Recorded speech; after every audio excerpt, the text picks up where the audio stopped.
Mr. President, I thank ASG Chiari for his briefing and for the continued efforts of colleagues to advance a political path for Yemen. Today, I want to focus on a simple but alarming reality. Yemen's humanitarian crisis is deepening, just as our ability to respond has been sharply reduced.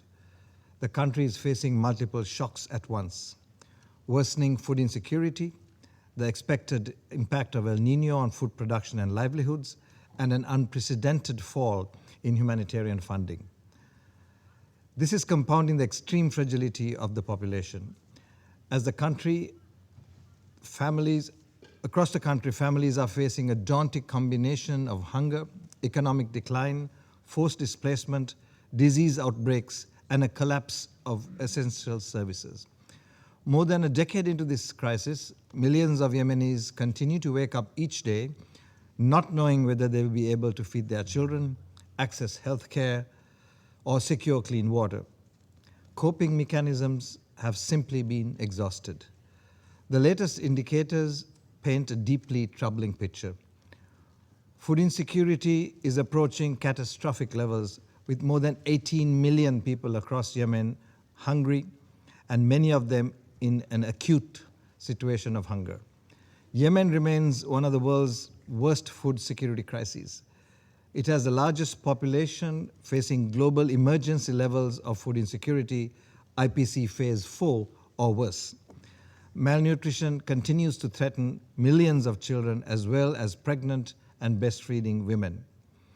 Health facilities are struggling to function. Yemen's health system has long been severely under-resourced, even as needs continue to rise.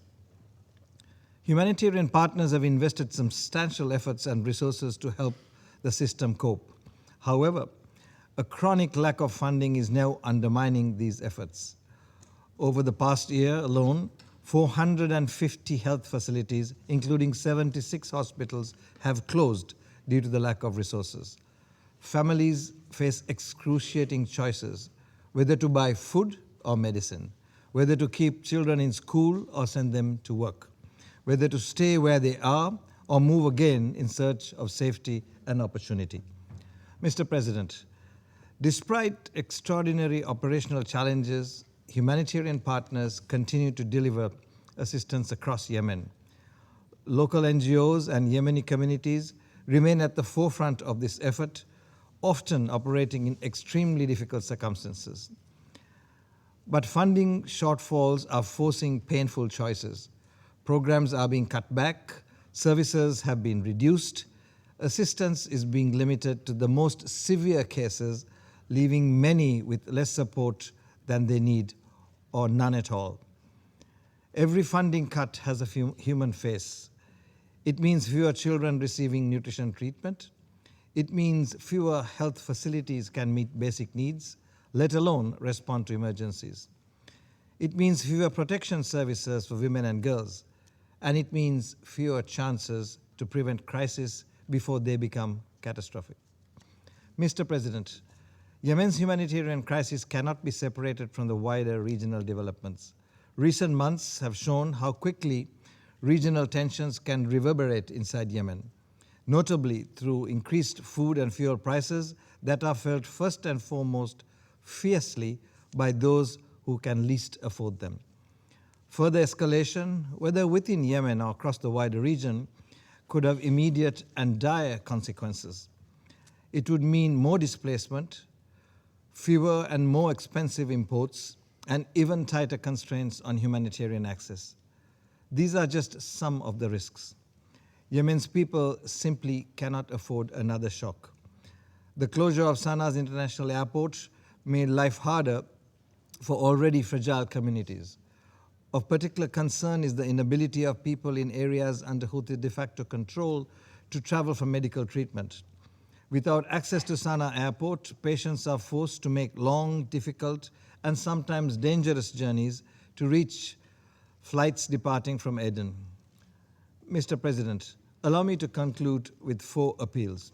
First, to all parties and those with influence, act with restraint and do not allow Yemen to be drawn further into regional instability. Second, to donors, This is not a moment to step back. Sustained, flexible funding is essential to keep critical services running and prevent further deterioration. Third, to this Council, keep Yemen high on the international agenda. The true cost of inaction will not be measured in percentages of funding figures, but in lost lives, opportunities denied, and a generation left behind. And lastly, to this Council, and to all with influence, advocate in the strongest possible terms for the immediate and unconditional release of all those arbitrarily detained, including our 73 UN colleagues. They are not forgotten. Mr. President, the people of Yemen have shown untold resilience, but they deserve more from us. They deserve the chance to recover, to rebuild, and to live with dignity. I thank you.